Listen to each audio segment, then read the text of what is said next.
কুয়াকাটা কলাপাড়ায় আন্ধারমানিক নদের ৮ কিলোমিটারে ৩টি সেতু নির্মাণে বাধাগ্রস্ত হচ্ছে পানি প্রবাহ। এতে হুমকির মুখে পড়েছে ইলিশ সহ প্রায় 450 প্রজাতির মাছের অভয়াশ্রম। কর্মকর্তাদের সমন্বয়হীনতা ও অদূরদর্শিতায় এ পরিস্থিতি, দাবি সংশ্লিষ্টদের।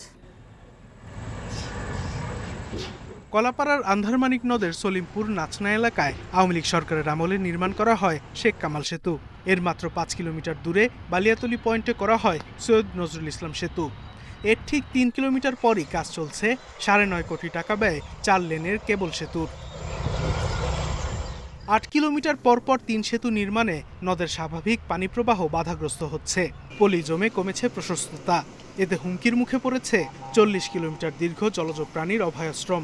সংকটে পড়েছে প্রায় 1000 জেলে পরিবার। এই নদী ভরাটার কারণে আমাদের কোনো মাছ পোনা হচ্ছে না, আমাদের বাল বাচ্চা লইয়ে চলাফেরা করতে খুবই কষ্ট হয়। বিভিন্ন কায়দার ব্রিজ হওয়ার কারণে মনে হয় যে আপনার এই নদী ভরিয়ে দিতেছে। এই নদীতে অপরিকল্পিত উন্নয়নের কারণে দেখা যায় যে 8 কিলোমিটারের মধ্যে 3টি সেতু করা হয়েছে এবং এই সেতুতে অসংখ্য পাইল দেওয়া হয়েছে, যেটি আসলে না করেও পারত।